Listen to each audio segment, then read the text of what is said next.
Olá pessoal, como é que vocês estão? Espero que bem. Para quem não se lembra, eu me chamo Amanda, sou monitora da disciplina e hoje eu vim fazer um exercício com vocês de análise de um artigo utilizando o sistema Grade. E esse exercício ele foi proposto justamente para auxiliar vocês na realização do segundo trabalho da disciplina. Espero que seja útil. Qualquer coisa eu deixo meu contato aqui e pode entrar em contato comigo também pelo WhatsApp.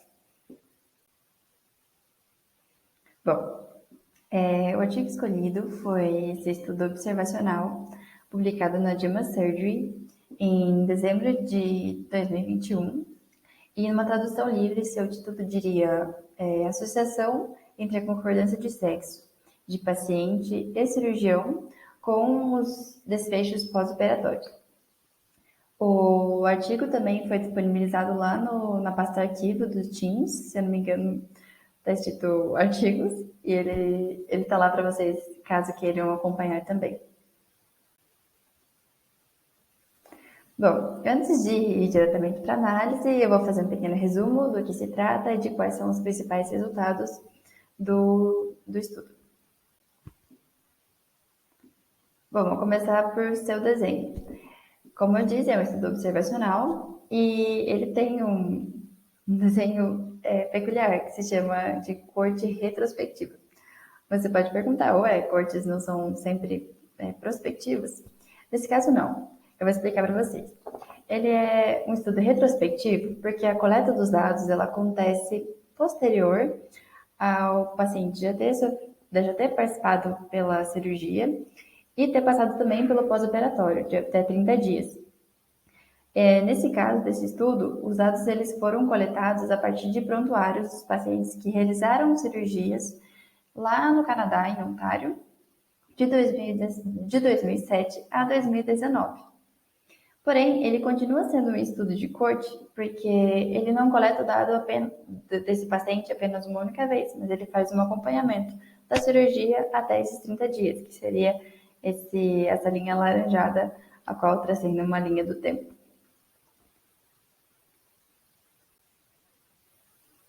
Tá, agora passando para os objetivos e os métodos. Bom, esse estudo ele busca investigar principalmente se há uma associação entre os efeitos pós-operatórios, no caso os adversos, e a concordância ou discordância de sexo entre o cirurgião e o paciente. Ele considerou como, no caso os autores, consideraram como os desfechos de interesse, no caso os desfechos adversos, a morte, a readmissão ou uma complicação dentre aqueles 30 dias de análise. Cada um dos pacientes também, ele deveria ter sido submetido a apenas um de 21 procedimentos, os quais eu listei ao lado esquerdo. E caso vocês queiram ver todos eles, podem pausar. Além disso, nenhum desses procedimentos poderia ser específico para algum sexo, porque isso poderia causar um desequilíbrio na amostra e ser potencialmente um fator de viés. Bom, sobre a população de estudo, ela é a população de toda uma cidade, no caso a cidade de Ontário. A coleta dos dados, ela é feita de um modo peculiar, porque lá o sistema de saúde é diferente. Então, todos os habitantes, eles têm uma espécie de um seguro, que é oferecido para esse Ontario Health Insurance Plan, e quando eles precisam de algum serviço hospitalar, médico, eles acertam as contas diretamente com o governo. Então, o acesso aos dados dos pacientes ele acaba sendo facilitado por uma estrutura de armazenamento dos dados que é comum para a cidade. Eu deixei ali também uma imagem de quais seriam essas bases, caso vocês queiram ler. Tá, e qual foi a população a qual eles chegaram? Bom, foram 1.320.108 pacientes atendidos por 2.937 cirurgiões. Desses pacientes, tinham uma concordância com o sexo do cirurgião 6.002.560 pacientes, sendo do sexo masculino 509.000, nossa, tão pequenininho, e 634. Já do sexo feminino, seriam 92.926 pacientes. Já aqueles que tinham sexo discordante do seu cirurgião foram 777.548 pacientes, sendo que deles eram pacientes masculinos atendidos por cirurgiões femininas, 50.269 pacientes, e pacientes femininos atendidas por cirurgiões masculinos, 667.279.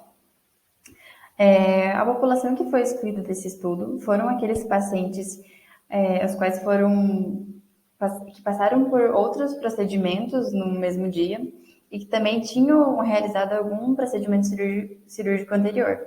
Também não participaram os pacientes que eram menores de 18 anos, que não residiam em Ontário, que tinham dados não confiáveis e que as combinações entre a especialidade e procedimento também não combinavam. Ele dá de exemplo, no caso, um aneurisma de aorta operado por um profissional da urologia, né? Não faz sentido? Então, eles não incluíram. Bom, além da análise da concordância e da discordância sexual entre o paciente e o cirurgião, eles também utilizaram covariáveis para análise, porque eles acreditaram que poderiam influenciar nos resultados. Então, decidiram colocar essas covariáveis também na análise estatística. São elas, para os pacientes, no caso, a idade, o sexo, a localização geográfica, seu status socioeconômico, no caso, derivados geograficamente, a ruralidade e a comorbidade. Já para o cirurgião, era importante saber quantos anos de prática ele tinha, qual sua especialidade e o volume cirúrgico. Algumas outras covariáveis também foram analisadas, como identificadores da instituição hospitalar em que a cirurgia foi realizada, qual a era da cirurgia, eles consideraram importante classificar de 2012 para frente ou para trás, e se o caso era de emergência ou se ele era uma cirurgia eletiva e qual era a complexidade, se ela era baixa ou alta. Bom, então vamos aos principais resultados, agora entendido já sobre o desenho, o método e o objetivo desse estudo. A primeira coisa que eles pontuam é que as cirurgias, elas se mostraram mais jovens, com menor volume cirúrgico em cada ano. Elas também tratavam pacientes mais jovens e tinham menos comorbidade, e que tinham menores comorbidades. Assim, isso poderia ser uma potencial fonte de viés, mas junto com aquelas covariáveis, eles tentaram normalizar essas possíveis influências através de uma medida de associação que é a odds ratio ajustada. A gente vai confiar, né? Não é a intenção da disciplina discutir a análise estatística, mas a gente vai confiar que esses dados eles foram suficientes para normalizar os efeitos e para a gente poder acreditar nos dados que esse artigo nos fornece. Bom, agora para os resultados propriamente ditos, daqueles 1.320.000 pacientes, um total de 189.390 pacientes tiveram um ou mais desfechos pós-operatórios adversos. Deles, 22.391 morreram, 88.132 foram readmitidos e 114.421 tiveram alguma complicação dentro dos 30 dias de análise. Eles verificaram que houve uma associação positiva da discordância sexual entre o cirurgião e o paciente com resultados adversos, com o risco, né, na odds ratio ajustada de 1,7. Eles também verificaram que o risco ele poderia ser atribuído para cada desfecho isolado, sendo considerado para morte e para complicação. Para readmissão, eles não encontraram tal associação. Porém, quando eles fizeram uma análise separada, né, de cada subgrupo, eles perceberam que a discordância sexual, essa associação, na verdade, da discordância sexual e do risco para resultados adversos, ele era devido a piores resultados para as pacientes do sexo feminino. mas não para os pacientes do sexo masculino que foram atendidos por cirurgia do sexo feminino. Eu coloquei uma tabela, que se não me engano é a tabela 3 do artigo, que lista uma comparação entre, para cada paciente, se ele fosse atendido por o sexo feminino ou por sexo masculino, qual seria a taxa de risco ou proteção. Bom, eles também comentam na parte de resultados que houveram bastante heterogeneidades nesse estudo, né? A gente acho que já tinha até percebido pelos valores amostrais que, principalmente a quantidade de cirurgias as quais as cirurgias femininas e os cirurgiões masculinos atendiam eram muito diferentes, né? Ainda assim, eles viram que entre as especialidades cirúrgicas tinham bastante heterogeneidades, mas que se eles analisassem cada especialidade separadamente, ainda havia essa associação entre o risco da discrepância entre sexos e os efeitos adversos. Eles também perceberam que quanto mais velho o paciente, maior a magnitude dessa associação da discordância com o efeito adverso. Também descobriram que não tinha uma heterogeneidade significativa no caso dos pacientes que passaram por uma cirurgia eletiva ou que era uma cirurgia de emergência. Porém, o efeito essa associação ela não foi percebida no caso dos pacientes que passaram por uma cirurgia de emergência. E também não houve uma mudança na associação quando comparados os períodos de 2012 para trás ou de 2012 para frente. Então, os efeitos foram semelhantes nessas duas eras, dito no artigo. Aí, nas discussões, eu trouxe também os pontos mais importantes, que seria que eles mesmos comentam que a magnitude absoluta do efeito que eles acharam foi relativamente baixa. Comentaram que apenas um outro estudo tinha examinado essa associação e encontrou um resultado semelhante. E eles hipotetizam que a razão pela qual essa associação poderia acontecer seria devido a fatores socioculturais, viés inconscientes e estilos de comunicação, e que no caso não poderiam ser capturados, né, pelos dados que eles coletaram. Afinal, foi a partir de prontuários que eles chegaram a essa conclusão. Aí, importantemente, eles falam sobre as limitações do estudo. Eles comentam que o que foi considerado foi o sexo biológico e não o gênero. Isso poderia ser uma fonte de viés, né, já que é o gênero que importa nas interações interpessoais. Eles também comentam que pode ter sido que o cálculo não levou em conta a complexidade e casos de riscos que foram atribuídos mais para cirurgiões masculinos, ainda que eles tentaram ao máximo, né, normalizar conforme os dados nos prontuários puderam fornecer a análise estatística para tentar nivelar, digamos assim, o desfecho de acordo para cirurgiões e cirurgiãs. Também disseram que não mediram a influência que outros profissionais da saúde poderiam gerar nesse resultado e também não mediram a influência de que a tecnologia poderia ter no resultado de cada associação. No caso ali, eles comentam da cirurgia assistida por robótica. Bom, esse é o artigo, eu espero que eu tenha sido clara. Agora a gente vai avaliar a qualidade da evidência. Eu vou tentar pegar leve, como eu disse com vocês, na análise estatística, porque não é o intuito nem da disciplina e também não é o intuito agora dessa análise. Então, eu vou tentar dar uma colher de canto, digamos assim, para o artigo e considerar que a análise foi bem feita e os resultados derivados dele são válidos a partir disso, ok? Então, vamos começar. Primeiro, que utilizando o GRADE, a gente começa com um estudo observacional. E, como vocês sabem, ele não é já considerado uma qualidade nem moderada nem alta. Ele é considerado, por isso, como um estudo de qualidade baixa, nível C. Então, de início, a gente começa avaliando se existe algum tipo de fator que poderia reduzir a qualidade dessa evidência e diminuir ainda mais o seu nível, levando ele à categoria nível D. Esses fatores são limitações metodológicas ou riscos de viés, inconsistências ou heterogeneidades inexplicáveis, evidências indiretas, imprecisão ou algum viés de publicação. Bom, sobre as limitações metodológicas e o risco de viés.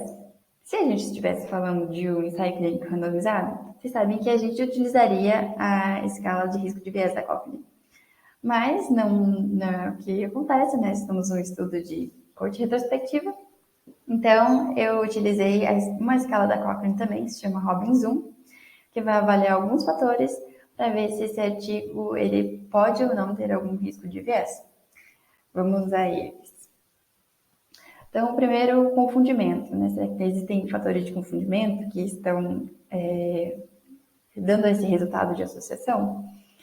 Até potencialmente existem, né? Até os próprios autores relatam tanto naquelas covariáveis, quanto nas discrepâncias que existem das atribuições entre cirurgiões e cirurgiãs, quanto aquelas limitações, comentam, por exemplo, do impacto da tecnologia que não foi medida na associação, mas, como dito anteriormente, vou tentar pegar leve na análise estatística e vamos considerar que ela foi capaz de normalizar os valores, então a análise não tem fatores de confundimento, porque todas elas foram ajustadas na odds ratio. Sobre a seleção dos participantes, né, as amostragens elas foram coletadas todas da mesma fonte, então a fonte de viés ela é baixa. Sobre a intervenção, eles mediram essa intervenção todas da mesma forma, né? Não teve um viés de memória, porque foram pacientes que comentaram como é que foi o pós-operatório deles, na verdade foi coletado de dados eletrônicos, né, médicos. Então, a gente vai considerar também que há um baixo risco de viés neste ponto. Aí, o próximo fator seria um recebimento de alguma co-intervenção ou de uma intervenção que não foi calculada, né? E no caso, a gente vai confiar nos dados que eles nos forneceram de que apenas um procedimento foi realizado e que esses pacientes não foram nem sofreram nenhuma cirurgia anterior e nem realizaram alguma cirurgia no mesmo dia. Então, baixo risco de viés. Sobre perdas, algum dado faltante ou algum segmento incompleto, os próprios autores relatam no início lá que foram excluídos todos os dados que estavam incompletos ou que eram suspeitos. Então, a gente vai considerar como baixo risco de viés também. Sobre a aferição dos desfechos, todos os desfechos, eles eram clínicos e eles eram considerados duros. Morte, readmissão e complicação em 30 dias. Talvez a complicação, acho que 30 dias sumiu, mas é em 30 dias. Talvez a 30 dias e tenha ali algum fator que fosse menos duro, né? Ele foi uma escolha do autor fazer, né, durante esse tempo, mas eu também vou considerar para a nossa análise aqui como um baixo risco de viés. E se houve algum relato seletivo dos desfechos, não, ele cita todos os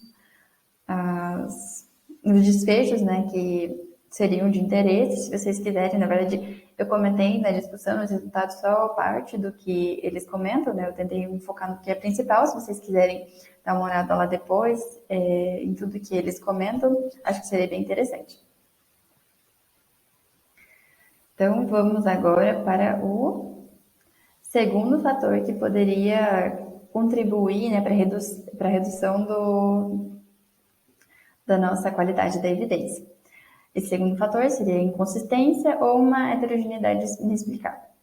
Como vocês perceberam, esse estudo ele tem muita heterogeneidade, né? Eu trouxe a tabela 1 do artigo que traz os dados basais dos pacientes e dos cirurgiões, e os valores de P, como vocês podem perceber, todos eles são inferiores a 0,05. E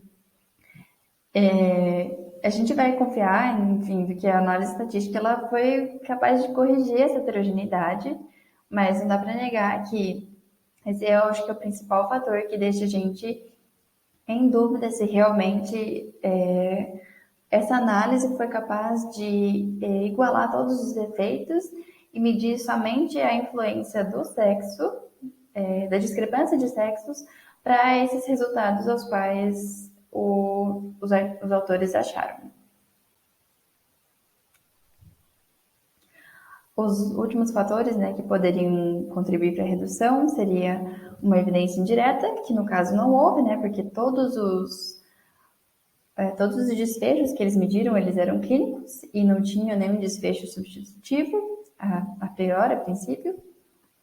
Também não houve imprecisão, vocês podem perceber pelos dados que o artigo nos traz, que os intervalos de confiança eles são relativamente pequenos e que a amostra, na verdade, ela é muito grande, então elas dão uma confiança robusta assim, no que eles comunicam, né, de intervalo de confiança principalmente. Se houve algum viés de publicação, se há um cherry picking, no caso, acho que não se aplica para esse tipo de estudo, né? Espero que vocês entendam. Bom, assim, a gente chega de que não reduzimos em nada o nível do estudo, ele continua como uma baixa qualidade de evidência nível C. E como é que é agora, só agora, que não houve nada que comprometesse a qualidade dele, como é que a gente pode elevar a qualidade dessa evidência? Será que ela merece subir de nível? Então, existem 3 fatores para isso. O primeiro seria uma elevada magnitude de efeito. Como a gente pode perceber, um efeito grande, né, uma elevada magnitude, ela seria um efeito superior a 2 ou inferior a 0,5. Se ela fosse muito grande, ela seria superior a 5 ou inferior a 0,2. E não é o que acontece, né? Eu não sei se vocês lembram, mas a odds ratio ajustada, ela variava ali no máximo de 1,07, 1,015, assim, estourando, mas nenhum efeito era muito grande. E então, portanto, acredito que vocês também concordem comigo, não merecia essa elevação de nível na qualidade da evidência, né? Posteriormente, haveria uma dose-resposta, né, um gradiente de dose-resposta? Eu não sei. Eu não consigo imaginar como que a gente calcularia, né? Será que seria mais horas de cirurgia, mais procedimentos? Como é que a gente graduaria essa dose-resposta? Então, como não há meio de aplicar, eu não vou pontuar esse fator, então ele vai continuar ali no nível C. E por fim, teria algum fator de confusão residual que subestimaria o efeito? Ou seja, existe alguma coisa que poderia contribuir ainda mais para essa associação que o estudo chegou? Bom, eu diria que não há, né? Na verdade, eu diria que é o contrário. A gente, como dito, deu uma colher de cana e acreditou que os cálculos, eles realmente homogeneizam a amostra e não tem toda aquela heterogeneidade, mas potencialmente existem fatores de confusão, sim, e que a gente não teria como dar esse terceiro ponto para aumentar a qualidade da evidência.